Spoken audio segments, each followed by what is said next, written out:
हिमालय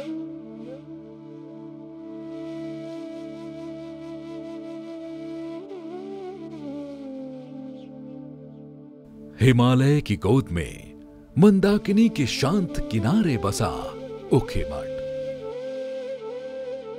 समुद्र तल से 1311 मीटर की ऊंचाई पर स्थित यह तीर्थ स्थान केवल भौगोलिक ही नहीं, आध्यात्मिक ऊंचाइयों का भी परिचायक है।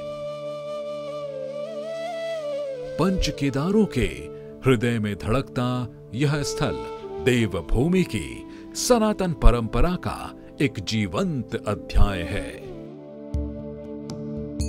यहीं स्थित है श्री ओंकारेश्वर मंदिर, एक ऐसा स्थान जहां भगवान शिव शीतकाल में केदारनाथ और मदमहेश्वर रूप में विराजते हैं। जब अक्टूबर-नवंबर में श्री केदारनाथ के कपाट बंद होते हैं तो उनकी उत्सव डोली भव्य शोभा यात्रा के रूप में यहां लाई जाती है और पूरे सर्दियों भर यहीं पूजा होती है। यह मंदिर केवल पूजा का स्थल नहीं, अपितु तप, दर्शन और सिद्धि का केंद्र रहा है। मान्यता है कि राजा मानधाता ने इसी स्थान पर शिव के साक्षात दर्शन हेतु घोर तप किया था। उनके तप से प्रसन्न होकर भगवान शिव ने उन्हें ओंकार रूप में दर्शन दिए। यही कारण है कि यहाँ प्रतिष्ठित शिवलिंग को ओंकारेश्वर कहा जाता है। मंदिर की वास्तुशिल्प शैली छत्र रेखा प्रासाद मध्य हिमाद्री क्षेत्र की अद्भुत प्रस्तुति है।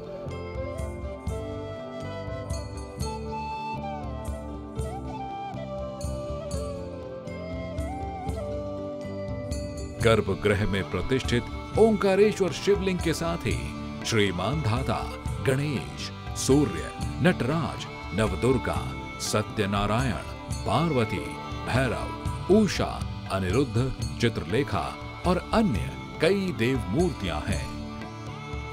ये न केवल धार्मिक महत्व की है, बल्कि ऊखीमठ को एक लघु पुरातात्विक संग्रहालय भी बनाती हैं। एक पौराणिक आख्यान इस स्थान को और भी विशिष्ट बनाता है। कहा जाता है कि वाणासुर की पुत्री उषा ने यहां श्री कृष्ण के प्रपौत्र अनिरुद्ध से गुप्त विवाह किया था। उस विवाह मंडप के चिन्ह आज भी यहां देखे जा सकते हैं। तब इस स्थान को उषा मठ कहा गया, जो कालांतर में ऊखीमठ हो गया। ऊखीमठ केवल पौराणिक घटनाओं का साक्षी नहीं, बल्कि तंत्र शास्त्र के 64 तंत्रों के निर्माण का स्थल भी है। यह धार्मिक दार्शनिक परंपरा में इसकी अनन्य भूमिका को दर्शाता है। यह स्थल पंच केदारों में श्री केदारनाथ और मदमहेश्वर की गद्दी स्थली है। यहाँ केवल डोली नहीं आती, बल्कि रावल, जो केदारनाथ के मुख्य पुजारी होते हैं, उनका शीतकालीन निवास भी यही होता है। शीतकाल की शुरुआत में जब श्री केदारनाथ और मदमहेश्वर के कपाट बंद होते हैं, तो दोनों की उत्सव डोलियां ऊखीमठ लाई जाती हैं। श्री केदारनाथ की डोली सोनप्रयाग, गुप्तकाशी होते हुए यहां पहुंचती है।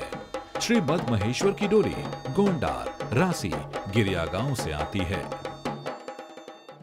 अप्रैल मई में जब पुनः श्री केदारनाथ और मदमहेश्वर के कपाट खुलते हैं, तो वही डोलियां उसी गरिमा और भक्ति के साथ अपने मूल धाम की ओर प्रस्थान करती हैं।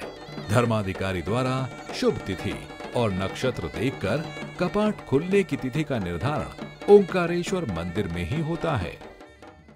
ऊखीमठ केवल धार्मिक ही नहीं, प्राकृतिक सौंदर्य का भी धनी है। उत्तर दिशा में चौखंबा पर्वत की श्वेत श्रृंखला इसकी पृष्ठभूमि को दिव्यता देती है। इस आध्यात्मिक सौंदर्य से आकर्षित होकर कई विदेशी पर्यटक भी यहाँ आते हैं, जो भारतीय संस्कृति और हिमालय की शांति का अनुभव लेते हैं। मंदिर के समीप प्रसाद की दुकानें, पूजन सामग्री, अन्य जरूरी सामान और यात्रियों के लिए खाने की समुचित व्यवस्था उपलब्ध है।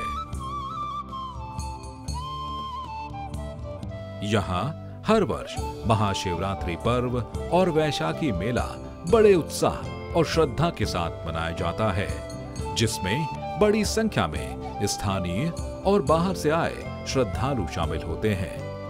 तीर्थ यात्रियों के लिए यहाँ लोक निर्माण विभाग का निरीक्षण भवन, बद्री केदार मंदिर समिति की धर्मशाला और स्थानीय होटल सुविधाजनक और सुलभ हैं। ऊखीमठ न केवल देवस्थल है, बल्कि सनातन परंपरा, इतिहास और संस्कृति की एक चलती फिरती जीवंत धरोहर भी है।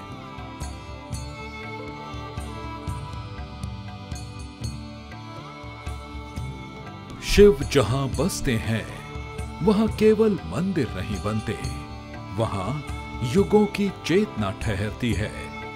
ओंकारेश्वर ऊखीमठ वही स्थान है जहां शिव का ओम प्रतिध्वनित होता है, युगों से युगों तक।